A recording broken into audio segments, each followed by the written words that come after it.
friends, by popular request, this week's recipe is for the roll cake. In this video, I show you how to make the simple and delicious whipped cream frosting. At the end of the video, I'll share another recipe variation, so please stay tuned until the end. To make the whipped cream frosting, we need heavy whipping cream, powdered sugar, unflavored gelatin, and water. The roll cake uses the same sponge cake recipe I shared earlier. Please follow the instructions for making the sponge cake. There's just one difference, and I'll point that out later. We're going to dress up this roll cake by adding some fresh fruit, so we'll need strawberries, a kiwi, and a mango. Let's start by making the whipped cream frosting. Take your mixing bowl and whisk and place it in the refrigerator for 20 minutes. Also, make sure to refrigerate the heavy whipping cream until we're ready to use it. It needs to be nice and cold.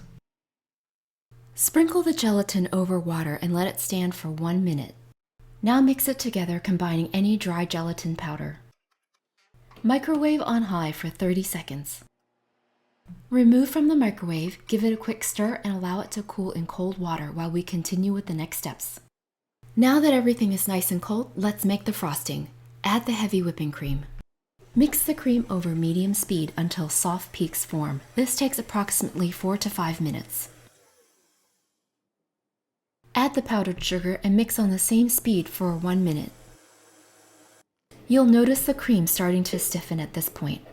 Scrape the mixing bowl with a spatula and fold in any remaining powdered sugar.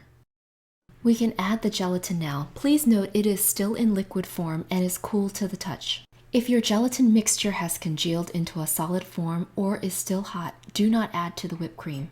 If the gelatin has turned solid, pop it back in the microwave for another 10 seconds and then cool in cold water until it's ready. Continue mixing on medium-high for 30 seconds. Now turn to high and mix for 1 minute.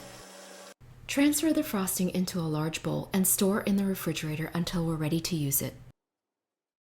Let's prepare our baking pan by lining it with parchment paper. The sponge cake recipe is good for a half-sheet baking pan, which is approximately 12 by 18 inches. Here's a quick tip. If you cut the corners of the parchment paper, it will lay easier in the pan. Also, crease the paper along the bottom edge, and this will help it lay flatter. Preheat the oven to 350 degrees. The cooking temperature is the only difference between this roll cake recipe and the sponge cake recipe. As I mentioned, please make the batter for the roll cake by following the sponge cake recipe I shared earlier. You can check out my channel for this video. Pour the batter into the baking pan. Use your spatula to smooth out the batter. Make sure to push the batter all the way to the edges.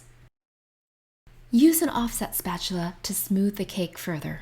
If our batter is not spread evenly and smooth, our cake will be lumpy and lopsided. So let's spend a few minutes to make the cake nice and smooth. Let's put the cake into the oven now and we bake for 10 minutes. Test the doneness of the cake by inserting a toothpick, and if it comes out clean, it's done. The other way you can test it is with your finger. If you touch it lightly, it should spring back. Resist the urge to overbake the cake. This will dry out the cake, and when we roll it later, it will break. As soon as the cake is out of the oven, gently pull the parchment paper away from the edges of the cake. Now allow the cake to cool for 5 minutes. Lay a clean kitchen towel on your counter and then dust it with a light amount of powdered sugar. The powdered sugar helps the cake not stick to the towel after we roll it. Place the cake on the kitchen towel and then cut off the uneven left and right edges. Now fold the parchment paper under the cake and roll it away from the cake. Take your time in doing this because you don't want to break the cake. It helps to have someone hold the portion of the cake that is already unrolled as you peel away the remaining parchment paper. Now let's dust the top of the cake with a little bit more powdered sugar. To roll the cake, simply start at the one end and gently roll the towel and the cake into a spiral. We don't want to roll the cake too tightly or with a firm hand. Now place the cake seam side down and allow it to cool for 1 hour. Gently and carefully unroll the cake and peel back the towel. Spread a generous amount of the whipped cream frosting on the cake. I recommend removing the frosting from the refrigerator at least 15 minutes before frosting the cake. It'll be softer and more spreadable. Now for the fresh fruit. Add a layer of strawberries, kiwis, and mangoes. We gently roll the cake back up again, this time applying a little bit more pressure. If you'd like, you can trim off the ends to even it out. And let's dust with a little bit more powdered sugar. This is a great trick for hiding any imperfections. All that's remaining is for us to plate this beautiful dessert and then enjoy. My favorite roll cake is this mocha flavored one. To the flour mixture, we add instant coffee, cocoa powder, and baking soda.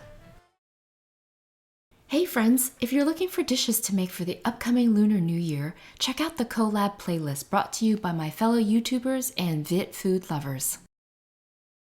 Hi, I hope you've enjoyed this easy how-to video. If you have any questions or comments, please feel free to post below. For full recipes, check out runawayrice.com. I work on new recipes each week, so please subscribe to my channel to stay tuned. This is Trang wishing you good eating and good health. Thanks for watching.